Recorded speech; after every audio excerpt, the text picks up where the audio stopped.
I have spent 32 years examining the dead.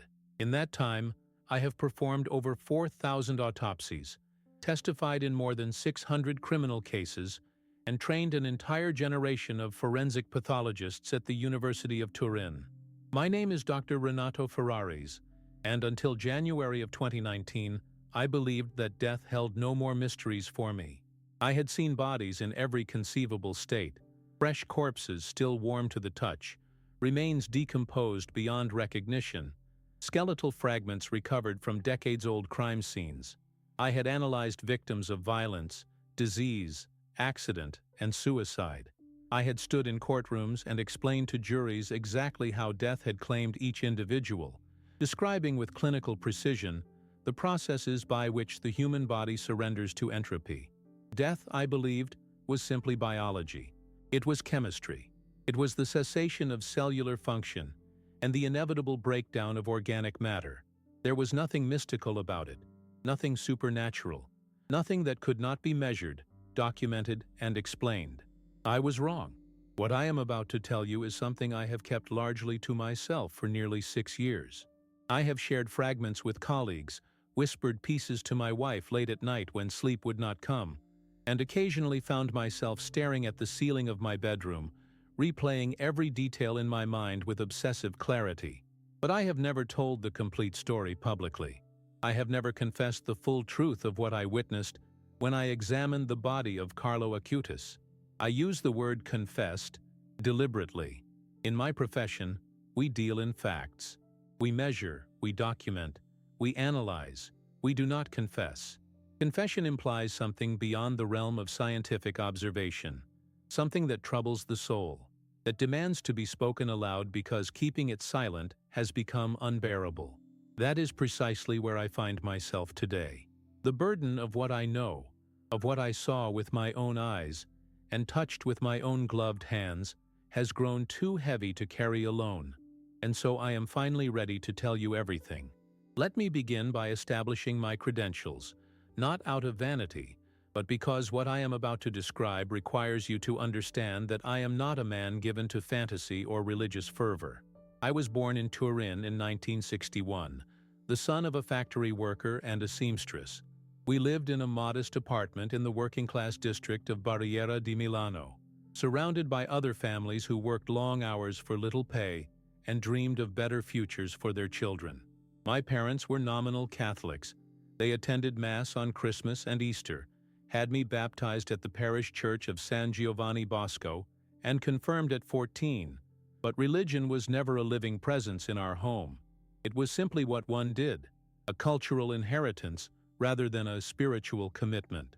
My father spoke of God the way one might speak of a distant relative, with vague acknowledgement but no real connection. My mother lit candles for the saints when times were hard, but I never saw her pray with genuine devotion. Faith, in our household, was a formality. I excelled in science from an early age, finding comfort in the predictable laws of physics and chemistry, while my classmates struggled with equations. The human body fascinated me, not as a vessel for the soul, but as the most complex machine ever constructed. By the time I entered medical school at the University of Turin in 1979, I had already decided that forensic pathology would be my calling. The dead, I reasoned, could not lie. They could not deceive or manipulate. Their bodies told the truth, and it was my job to listen. Medical school was rigorous, demanding, and exactly what I had hoped for. I threw myself into my studies with single-minded focus, spending long nights in the anatomy lab, memorizing the name and function of every bone, muscle, and organ. My professors recognized my dedication and encouraged my interest in forensic medicine. After completing my general medical training, I entered the forensic pathology residency program, where I learned the specialized techniques of my chosen field. I learned to determine time of death from body temperature and lividity, to identify the trajectory of a bullet from entry and exit wounds, to distinguish drowning from asphyxiation, to read the history of violence written in bruises and fractures. Every body, my mentors taught me, had a story to tell. Our job was to listen carefully and translate that story into language the courts could understand. I completed my residency in 1987 and joined the forensic medicine department at the University of Turin, where I have remained ever since. Over the decades, I built a reputation for meticulous work and unwavering objectivity. I was called to examine victims of the most horrific crimes: women murdered by jealous husbands, children killed by abusive parents, elderly victims of financial predators who hastened their deaths for inheritance. I determined causes of death in cases that made national headlines, providing testimony that helped send murderers to prison for life. I saw bodies in every conceivable state of decomposition, from the freshly deceased to skeletal remains recovered from shallow graves years after death. I learned to read the stories written in flesh and bone, to detect the subtle signs of violence, disease, and decay that others might miss. Death became my constant companion, and I grew comfortable in its presence. Where others might feel horror or revulsion, I felt only professional curiosity. A decomposed body was not a source of disgust, but a puzzle to be solved, a collection of clues waiting to be interpreted. I developed what my colleagues called a cast-iron stomach, the ability to examine the most disturbing remains without emotional reaction. This was not coldness or lack of empathy. It was simply the detachment necessary to do my job effectively. If I allowed myself to feel the full weight of every tragedy I encountered, I would have been useless within a month. Throughout my career, I maintained a stance of polite agnosticism regarding matters of faith. I did not actively deny the existence of God, but neither did I find any evidence to support such a belief. The universe, as I understood it, operated according to natural laws that could be discovered and described through scientific inquiry. When religious colleagues spoke of miracles or divine intervention, I listened respectfully but remained skeptical. Extraordinary claims, I reminded them, require extraordinary evidence. In my experience, what people called miracles were simply phenomena we did not yet understand, gaps in our knowledge that would eventually be filled by advances in science. The history of medicine was full of conditions once attributed to demonic possession or divine punishment that we now understood as epilepsy, schizophrenia, or infectious disease. Given enough time, science explained everything. This was my worldview, confident, rational, and secure, in late 2018 when I received a telephone call that would change everything. The call came on a gray December afternoon. Rain streaked the windows of my office at the university, and the radiator clanked and hissed as it struggled against the winter chill. I was in the middle of reviewing case files from a suspicious death in Novara, comparing photographs of the victim's wounds to my autopsy findings, when my secretary announced that I had a visitor. Monsignor Alessandro Ferretti, she said, a representative of the Congregation for the Causes of Saints at the Vatican, had traveled from Rome specifically to speak with me. I looked up from my files in surprise. In my entire career, I had never had any direct contact with Vatican officials. The Church had its own physicians and medical consultants. There was no reason for them to seek out a secular forensic pathologist in Turin. I told my secretary to show him in, my curiosity thoroughly aroused. Monsignor Ferretti was a small man in his 60s with gentle eyes behind silver-rimmed spectacles and a soft voice that contrasted sharply with the gravity of his request. He wore the simple black cassock of a diocesan priest, though I later learned he held a significant position in the Vatican bureaucracy. He apologized for arriving without an appointment and thanked me for agreeing to see him on such short notice. I offered him coffee, which he accepted, and we settled into the worn leather chairs that faced my desk.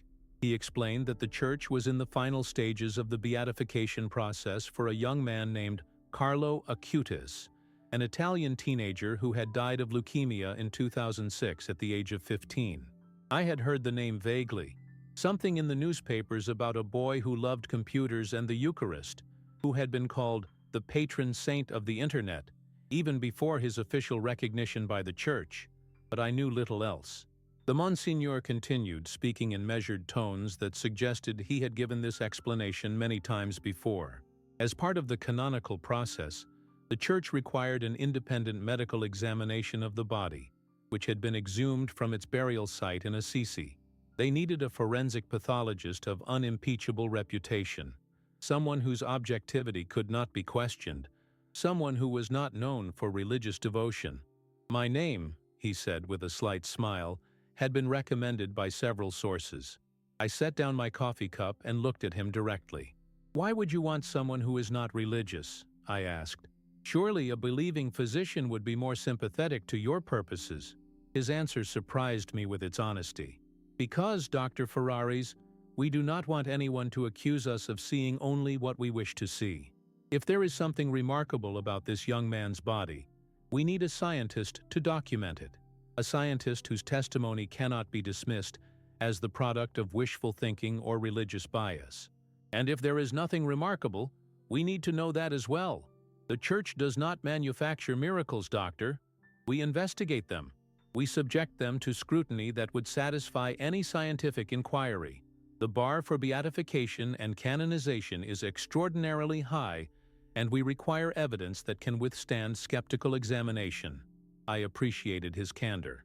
The Church, whatever my personal views about its doctrines, had a long history of rigorous investigation into claimed miracles.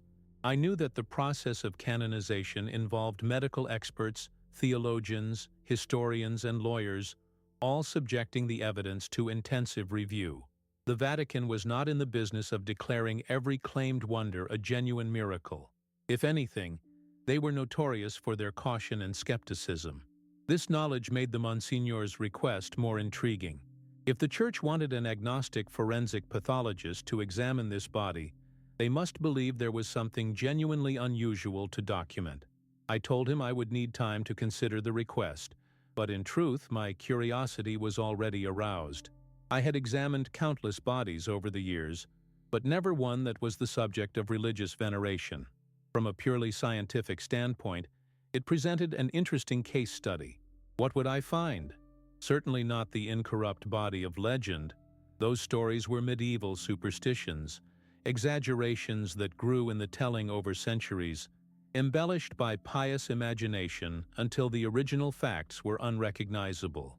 I expected to find what I always found, the inevitable evidence of decomposition that claims every human body, regardless of how saintly its former occupant may have been. But the examination would be professionally interesting nonetheless, a chance to document what actually happens to a body that becomes the focus of religious devotion. I agreed to the examination 3 days later, after confirming with the university that I could take the necessary time away from my regular duties. The weeks that followed were consumed with preparation. I reviewed everything I could find about Carlo Acutis, his brief life, his death from acute promyelocytic leukemia, his burial in Assisi in 2007, roughly a year after his death. I learned that his body had been transferred from the cemetery in Ternengo to the sanctuary of the Renunciation in Assisi, where it had remained undisturbed for over a decade. I obtained and studied the medical records from his illness, the blood tests showing the characteristic blast cells of leukemia, the chemotherapy protocols that had failed to save him, the final days of decline as his body surrendered to the disease. I read the pathology reports from 2006, the death certificate signed by physicians at San Gerardo Hospital in Monza on October 12th of that year. Everything was consistent with what I would expect from a 15-year-old boy who died of an aggressive blood cancer. There was nothing in the records to suggest anything medically unusual, nothing to indicate that this particular death was any different from the thousands of other leukemia deaths that occur every year. I also researched the phenomenon of incorruptibility, the belief that the bodies of certain saints resist normal decomposition. The Church, I discovered, was careful to distinguish between true incorruptibility and the effects of embalming or environmental conditions. A body preserved through artificial means or favorable burial conditions was not considered miraculous.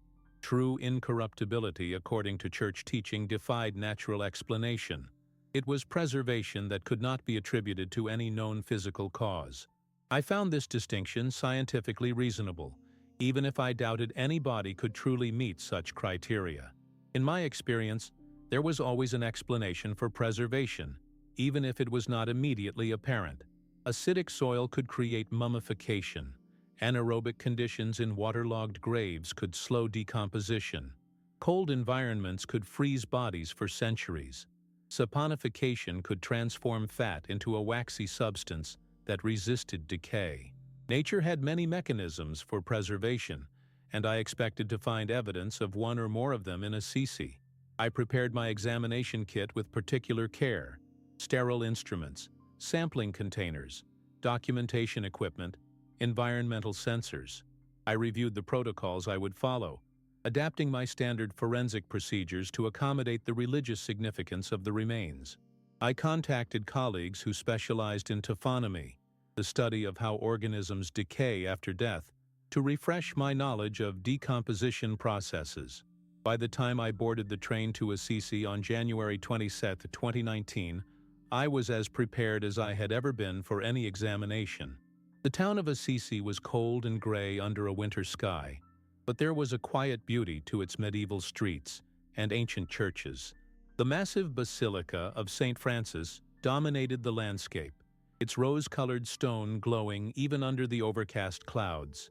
I checked into a small hotel near the main square and spent the evening reviewing my equipment and protocols one final time. I reminded myself that I would approach this examination exactly as I approached every other, with rigorous methodology and complete objectivity.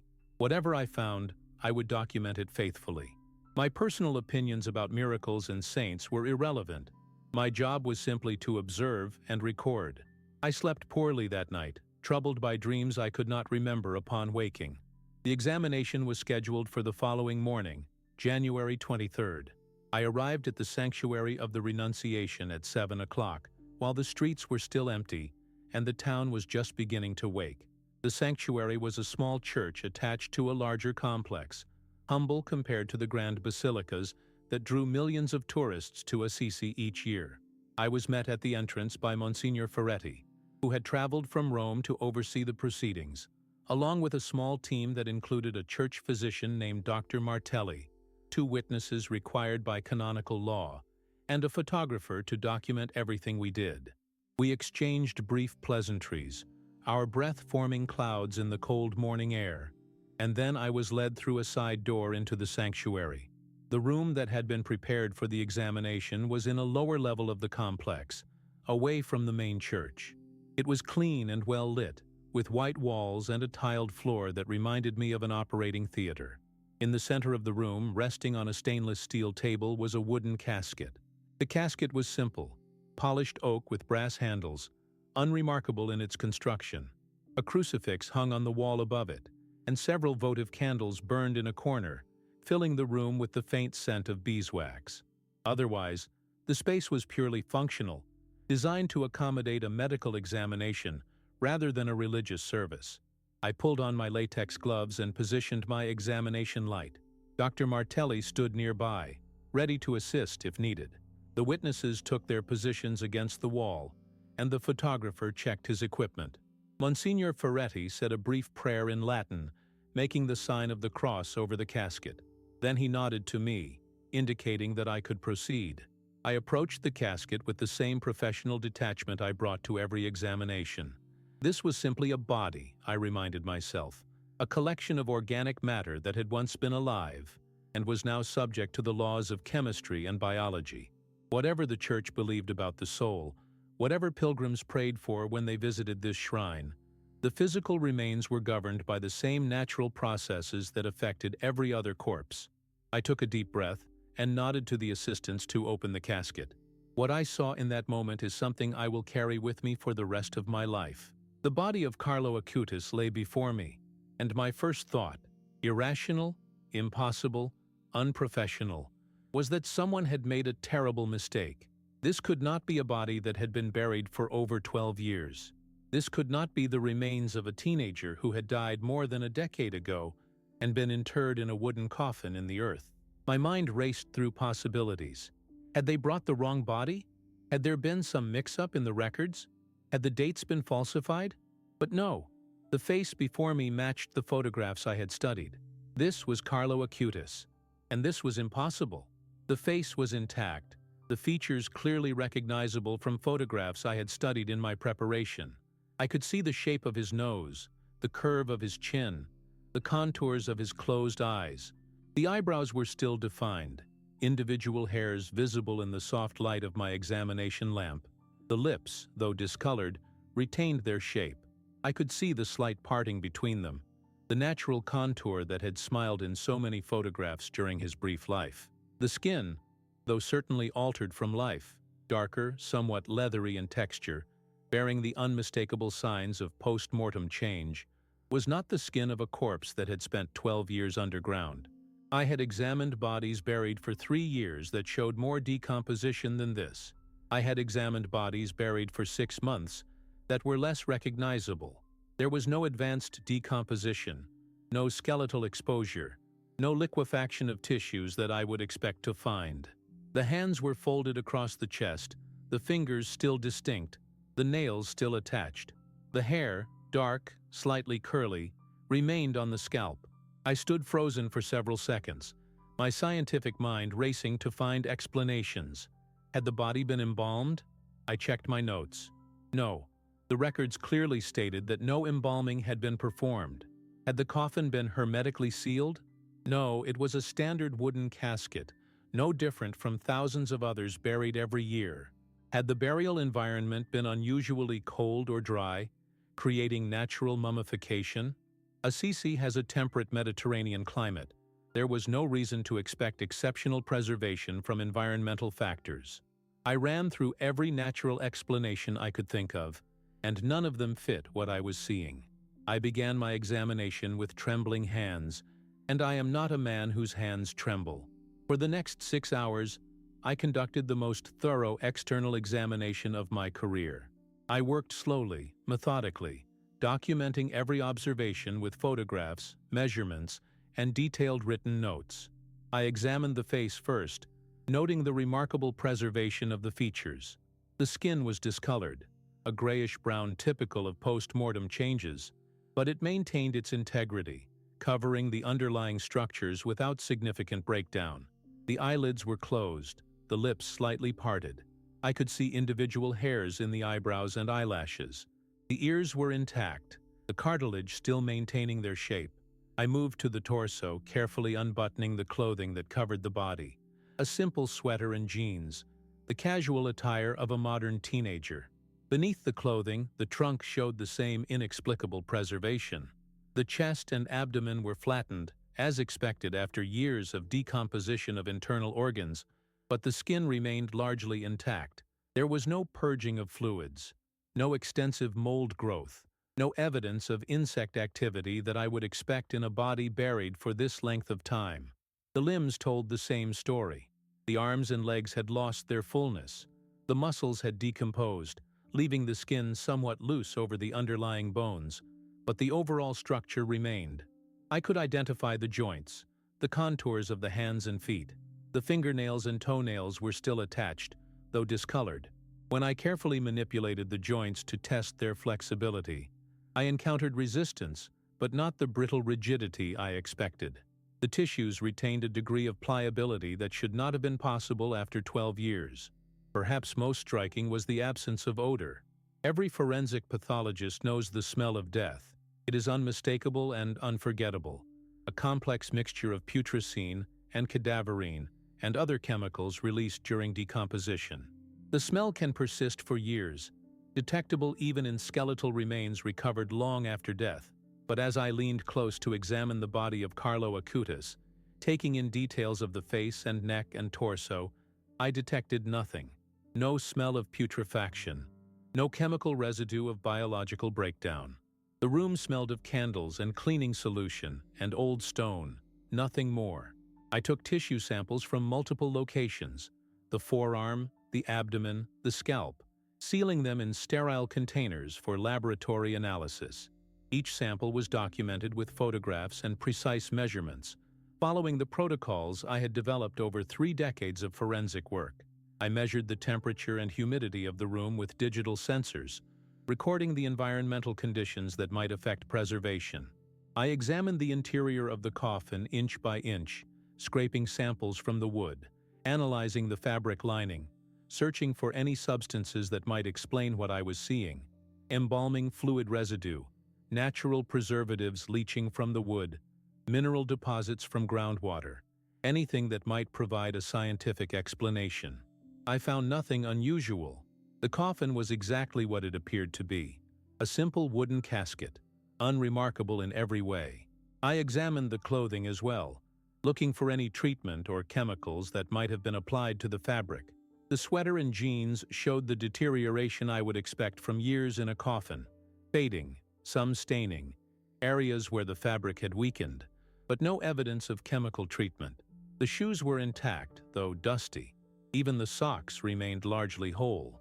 It was as if time had moved differently inside this coffin, as if the normal processes of decay had been suspended or dramatically slowed by some mechanism I could not identify. At one point, I stepped back and simply observed. I watched the play of light on the preserved features, studied the position of the hands, noted how the body seemed to rest naturally within the coffin despite the years. In my career, I had seen bodies contorted by the gases of decomposition, twisted by rigor mortis, distorted by the weight of earth pressing down on coffin lids. This body showed none of that. Carlo Acutis lay as if he had been placed there moments ago, as if someone had simply arranged him gently and stepped away. I photographed everything obsessively: wide shots, close-ups, macro images of tissue texture and skin condition. I would need these photographs later, I knew, when I tried to explain to colleagues what I had seen. I would need evidence, documentation, proof that I had not imagined what was before me. Even as I took the photographs, I questioned my own perceptions. Was I seeing what was actually there, or was I projecting some expectation onto the evidence? But no, the photographs would later confirm what my eyes reported. The preservation was real. The phenomenon was genuine. Only the explanation remained elusive. Throughout the examination, I was acutely aware of the church officials watching me. They did not speak or interfere, simply observed as I worked, but I could feel their attention, their quiet anticipation. They were waiting for my verdict, waiting to hear what the skeptical scientist would say about the body of their candidate for sainthood. The truth was, I had nothing to tell them, nothing that made sense, nothing that fit within the boundaries of my training and experience. I stepped back from the table and removed my gloves. My hands were shaking visibly now, despite my efforts to control them. Dr. Martelli approached with a questioning look, and I shook my head slightly. I was not ready to speak, not ready to articulate what I was thinking. I walked to the far corner of the room and stood with my back to the others, trying to compose myself. In my entire career, I had never failed to explain a physical phenomenon related to death and decomposition. Never. I had examined bodies in conditions that seemed impossible: mummified remains in humid environments, decomposed bodies in freezing conditions, preserved tissue in situations that should have produced skeletal remains. In every case, upon careful investigation, I had found the explanation: unusual soil chemistry, microbial action, animal activity, environmental factors. There was always something that accounted for what I observed. Science always provided an answer. But here, in this cold room beneath a church in Assisi, science had nothing to say. Here was a body that defied everything I knew about death and decomposition. Here was a phenomenon that my training could not explain, my instruments could not measure, my experience could not account for. Monsignor Ferretti approached me gently. His voice was soft, almost apologetic. "What do you conclude, doctor?" I turned to face him, and I saw in his eyes not triumph or expectation, but genuine curiosity. The same curiosity I felt, the same desire to understand what was before us. He was not looking for validation of his beliefs. He was looking for truth, whatever form it might take. "I cannot explain what I see," I said finally. My voice sounded strange in my own ears, hoarse, uncertain. The degree of preservation, after 12 years in a standard coffin without embalming, it should not be possible. I have examined bodies buried for far shorter periods in far more favorable conditions, and they showed extensive decomposition. This body? I paused, struggling for words. This body does not follow the rules. "What would you expect to find?" the Monsignor asked. I took a breath and tried to compose myself, to retreat into the clinical language of my profession. After 12 years, I would expect to find a body in an advanced state of decomposition. Depending on soil conditions, temperature, and humidity, I might find skeletal remains with some soft tissue, or I might find extensive mummification with leathery skin and exposed bone. In either case, the features would be largely unrecognizable. The face would be collapsed or absent, the hands and feet reduced to bones, the torso deflated and distorted. There would be extensive insect damage, evidence of bacterial and fungal activity, and significant odor from residual decomposition products. I gestured toward the open casket. None of that is present here. And how do you explain what you see instead? I met his eyes directly. I cannot explain it. Not yet. Perhaps not ever. I will analyze the tissue samples, consult with colleagues, review the scientific literature. But standing here now, with what I know about decomposition and preservation, I have no explanation for this body. The Monsignor nodded slowly. There was no satisfaction in his expression, no sense of victory. If anything, he looked troubled, as troubled as I felt. "Thank you for your honesty, doctor," he said quietly. "That is all we can ask." I returned to Turin the following day and immediately began analyzing the tissue samples I had collected. The train journey back was interminable. I sat in my compartment staring out the window at the Italian countryside, seeing nothing, my mind replaying every moment of the examination. The other passengers must have thought me ill or troubled. Perhaps I was both. When I arrived at my apartment that evening, my wife took one look at my face and asked what had happened. I told her I had seen something I could not explain. I would tell her more in the days that followed, but that night, I could not find the words. The next morning, I went directly to the laboratory. I sent portions of the tissue samples to 3 independent facilities for testing. One in Milan specializing in forensic analysis, one in Rome that worked with archaeological remains, and one in Switzerland known for its advanced biochemical techniques. I wanted multiple perspectives, multiple methodologies, multiple opportunities to identify whatever natural process might account for what I had observed. I also consulted with colleagues in pathology, microbiology, and biochemistry, describing what I had seen and asking for their theories. Their reactions ranged from skepticism to fascination to outright disbelief. Several asked to see my photographs. When they did, their skepticism softened into puzzlement. I spent hours in the university library, researching every documented case of unusual preservation I could find in the scientific literature. I read about the Tolland man, preserved for 2,000 years in a Danish peat bog, his face so perfect that discoverers initially thought they had found a recent murder victim.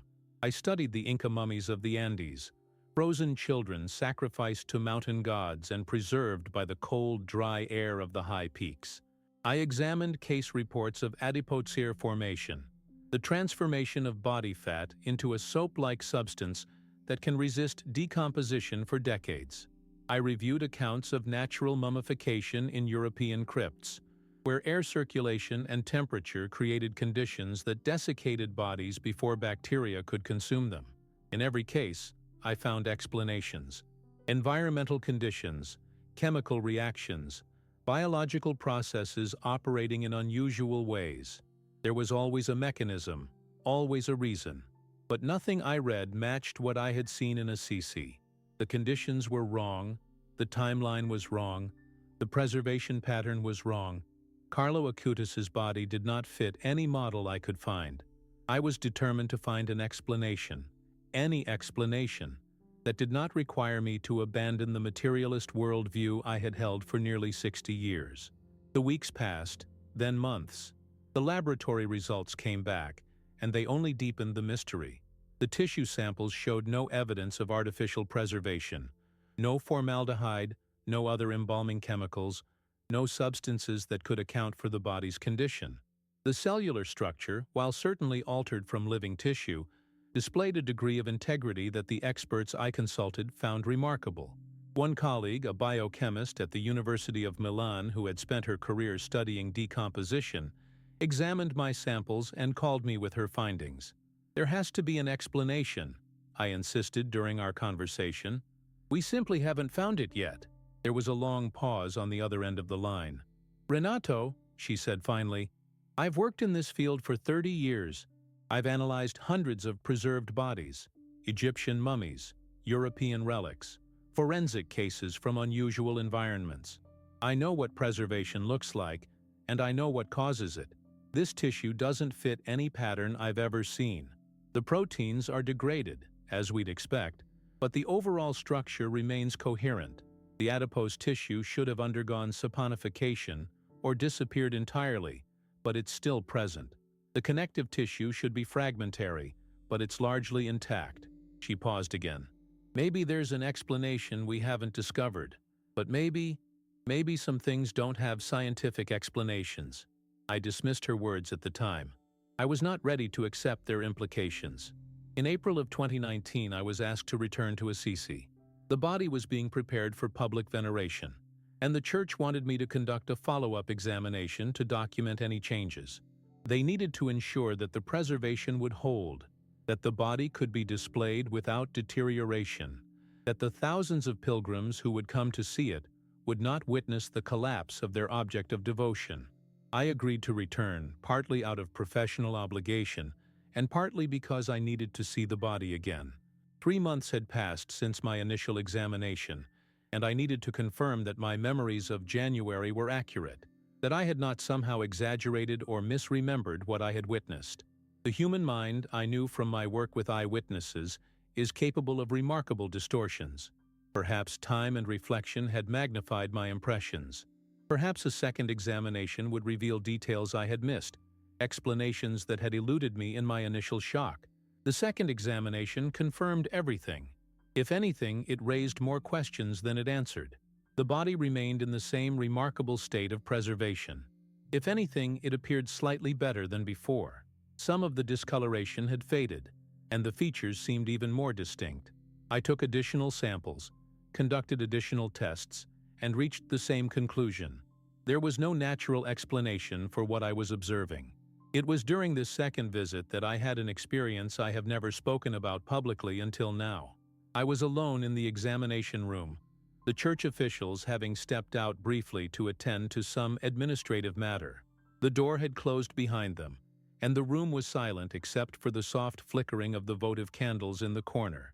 The body of Carlo Acutis lay before me on the examination table, and I found myself looking at his face not as a scientist examining a specimen, but as one human being regarding another.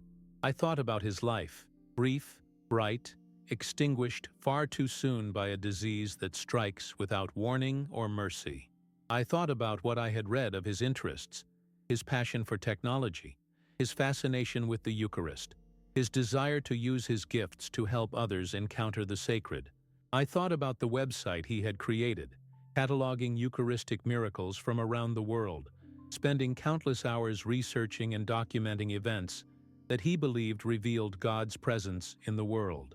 And I thought about how strange it was that he himself had now become the subject of such investigation, that his own body had become evidence in a case that would be scrutinized by scientists and theologians and skeptics alike. And then something happened that I cannot explain any better than I can explain the preservation of his body.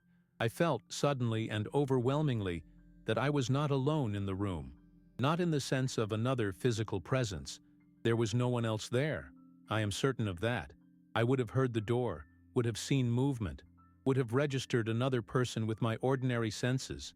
But there was something, some quality in the air, some shift in the atmosphere that I perceived without seeing or hearing. It was as if the room had become sacred, as if I were standing on holy ground. The candles seemed to burn brighter, though I know rationally that they did not change. The silence seemed deeper, more profound, charged with a significance I could not name. And the face of Carlo Acutis, that peaceful, preserved face that had haunted my dreams for months, seemed to radiate something I can only call presence. Not movement, not life in any biological sense, but presence.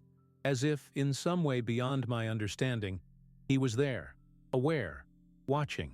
The feeling lasted only a few seconds, perhaps 10, perhaps 15, but it was the most intense experience of my life. More intense than my first encounter with death as a medical student. More intense than the birth of my children. More intense than any moment of joy or grief or fear I had ever experienced. It was as if a door had opened briefly, allowing me to glimpse something vast and incomprehensible, and then closed again before I could fully grasp what I had seen. I am a scientist. I do not believe in ghosts or spirits or supernatural phenomena. I have spent my career explaining away such experiences as tricks of the mind, as neurological events, as the brain's tendency to find patterns and meaning where none exist. And yet I cannot deny what I felt in that room. I cannot dismiss it as imagination or stress or wishful thinking. It was real, it was present, and it changed me in ways I am still trying to understand. When the church officials returned, I said nothing about what had happened. I completed my examination, documented my findings, and returned to Turin. But something had shifted inside me. The certainty that had defined my worldview for 6 decades had developed cracks.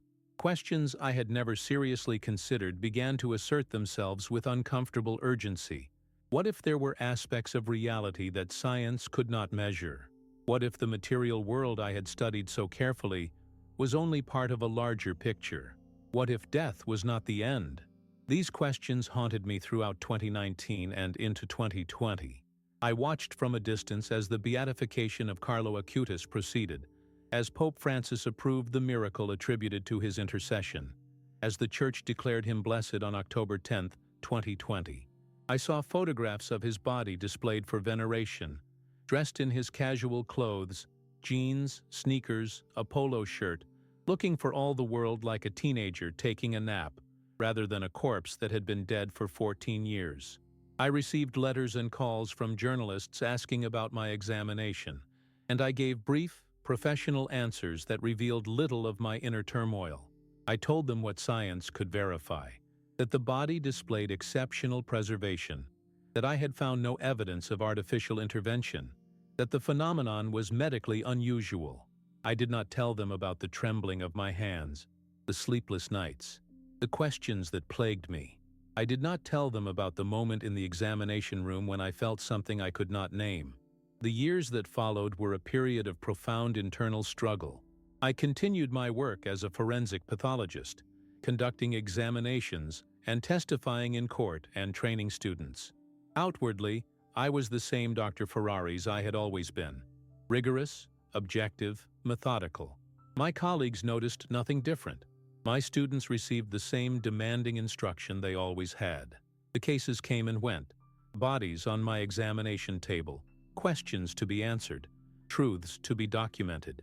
I performed my duties with the professionalism that had defined my career. But inwardly, I was no longer the same man who had boarded a train to Assisi in January 2019. My certainties had been shaken. My worldview had been challenged in ways I could not resolve through scientific inquiry. And the face of Carlo Acutis, peaceful, serene, impossibly preserved, haunted my dreams with stubborn persistence. I would wake at 3 in the morning, the image of that face hovering before me, and I would lie in the darkness asking questions that had no answers. I found myself avoiding conversations about faith and religion with colleagues, afraid of what I might say, uncertain of what I now believed. When students asked me about unusual cases in my career, I mentioned the difficult homicides, the complex accidents, the challenging identifications, but I never mentioned Assisi. It felt too personal, too raw, too unresolved. How could I teach young scientists to rely on evidence and methodology when I myself had encountered something that defied both? My wife noticed the change, even if others did not. She would find me sitting in my study late at night, staring at the photographs from the examination. She would hear me talking in my sleep, muttering words she could not understand. She asked me more than once if I wanted to talk about what I had seen. I tried, but the words always seemed inadequate. How do you describe an experience that breaks the categories you use to understand the world? I began to read widely in areas I had previously dismissed. I studied the Church's investigations of miracles, surprised by their rigor and skepticism, the medical panels, the theological reviews, the requirement for evidence that could withstand hostile scrutiny. I read accounts of other incorrupt bodies throughout history, trying to find parallels or explanations. The preserved remains of saints like Bernadette of Lourdes, Catherine of Bologna, Vincent de Paul. I explored the philosophy of science, confronting questions about the limits of empirical knowledge and the assumptions that underlie scientific inquiry. I even, hesitantly, began to pray, not the rote prayers of my childhood, but genuine attempts to reach out to something beyond myself, to ask for guidance and understanding. I did not suddenly become a devout Catholic. My faith journey, if I can call it that, has been slow and uncertain, filled with doubts and setbacks. I still struggle with belief, still find myself questioning whether my experiences in Assisi were genuine encounters with the transcendent or simply tricks of an overwrought mind. But I can no longer claim to be the confident agnostic I once was. The body of Carlo Acutis broke something in me, or perhaps it opened something that had been closed for too long. Now, in 2025, I have finally decided to speak publicly about what I witnessed and what I have been unable to explain. I do this not because I have found answers. I have not. I do this because the burden of silence has become too heavy, and because I believe others deserve to know what a skeptical scientist saw when he examined the body of a teenage saint. Let me state clearly what science can and cannot explain about Carlo Acutis. Science cannot explain why a body buried for over 12 years in normal conditions displayed the preservation I observed. I have consulted with dozens of experts in forensic pathology, biochemistry, and related fields. None of them have been able to provide a satisfactory natural explanation. The body did not decompose as every law of biology dictates it should have decomposed. The cellular breakdown that begins within hours of death and continues inexorably for months and years simply did not proceed as expected. This is not a gap in our knowledge that might be filled by future research. It is a direct contradiction of principles we have tested and verified countless times. Science cannot explain the absence of odor. After 12 years, some olfactory evidence of decomposition should have been present, even in a well-preserved body. The chemical compounds produced by bacterial breakdown of tissue are persistent and detectable for decades. Yet I detected nothing. No putrescine, no cadaverine, no volatile fatty acids, nothing. Science cannot explain the flexibility of the joints and tissues. After years in a coffin, the body should have been rigid and brittle, the cartilage dried and cracked, the ligaments degraded to fragments. Instead, I found tissues that retained their structure, joints that moved with resistance, but without fracture. Science cannot explain the peaceful expression on the face. Yes, this is subjective, but it was observed by everyone present, and it remains one of the most striking aspects of the phenomenon. The faces of the dead typically show the relaxation of muscle tone, the flattening of features, the absence of expression. Carlo Acutis looked like he was sleeping. He looked, impossibly, at peace. What can science explain? Science can confirm that the body was not embalmed. Science can confirm that there were no unusual environmental factors that would account for the preservation. Science can document the physical condition of the body with precision and accuracy. But science cannot explain why that condition exists. I am aware that some will accuse me of abandoning my scientific principles, of being seduced by religious wishful thinking, of seeing miracles where none exist. To them, I can only say, I have spent my entire life in the service of science. I have never sought fame or attention. I have no financial interest in promoting miracles or the Catholic Church. I am simply a man who saw something he cannot explain, and who has finally found the courage to say so. Others will embrace my testimony as proof of divine intervention, as validation of their faith. To them, I offer a caution. I am not claiming that what I saw was a miracle. That is not a determination I am qualified to make. I am only claiming that what I saw exceeded the explanatory power of current science. Whether that constitutes a miracle is a theological question, not a scientific one. What I am claiming, what I am confessing, is this. I examined the body of Carlo Acutis, and I found something that my 30-plus years of forensic training could not account for. I saw a body that had defied the normal processes of decomposition, and I could not explain why. I felt, in that examination room, something that I can only describe as a presence, and I could not identify its source. And I have spent the years since wrestling with the implications of these experiences, trying to integrate them into a worldview that was never designed to accommodate them. I do not know what happens after death. I do not know if the soul survives the body, if heaven and hell are real, if the Catholic Church's teachings are true. But I know what I saw in Assisi on January 23, 2019, and I know that what I saw has changed me forever. Sometimes, late at night, when sleep refuses to come and the darkness feels heavy with questions, I take out the photographs I took during the examination. I study the face of Carlo Acutis, that peaceful, youthful face that death could not erase, and I wonder what he knew that I do not. He was 15 years old when he died, just a boy by any measure. Yet he faced death with a serenity that I, at 63, cannot imagine. When the doctors told him his leukemia was terminal, he reportedly said he was happy to die because he had already offered his sufferings for the Pope and the Church. He believed that the Eucharist was his highway to heaven. And looking at his preserved body, I wonder if he was right. I wonder if he found what he was looking for on the other side. I wonder if the peace on his face is evidence of something beyond the reach of my instruments and equations. The Church has continued the process of canonization. Carlo Acutis was beatified in 2020, and more miracles have been attributed to his intercession since then. The investigation continues, the evidence accumulates. The case builds toward what many believe will be full canonization as a saint. I do not know what the final verdict will be. That is for the Church to decide. But I know that he has already performed one miracle that will never appear in any official record. He has made a stubborn old scientist question everything he thought he knew. I began this account by saying that I have spent 32 years examining the dead. What I did not say, what I could not have said before Assisi, is that Carlo Acutis has taught me something that all those years of forensic work never did, that death may not be the end of the story, that the body I examined with such scientific precision was perhaps only the shell of something far greater, that the peace on his face was not the absence of life, but the presence of something eternal. I cannot prove any of this. I cannot put it in a scientific paper or present it at a conference. All I can do is tell you what I saw and what I felt, and leave you to draw your own conclusions. The body of Carlo Acutis remains on display in Assisi, visible through a glass case in the sanctuary of the Renunciation.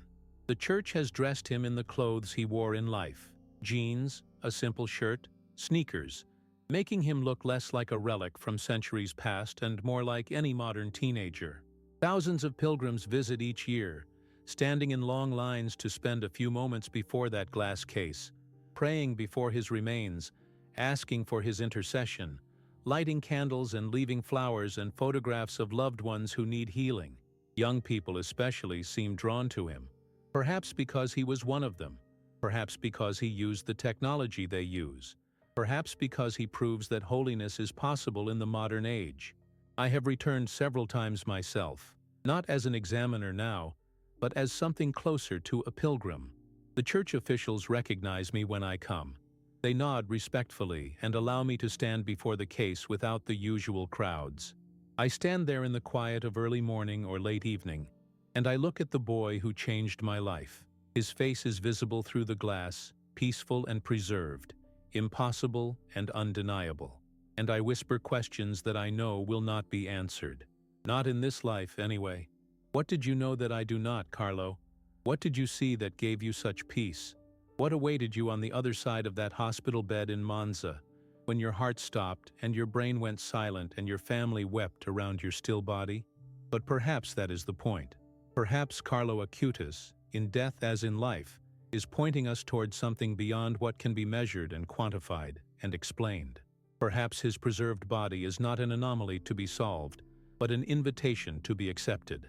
Perhaps in the end, the greatest discoveries are not made in laboratories, but in the humble acknowledgement that there are more things in heaven and earth than are dreamt of in our philosophy. I am 63 years old now. My career is winding down, and the end of my own life is closer than its beginning.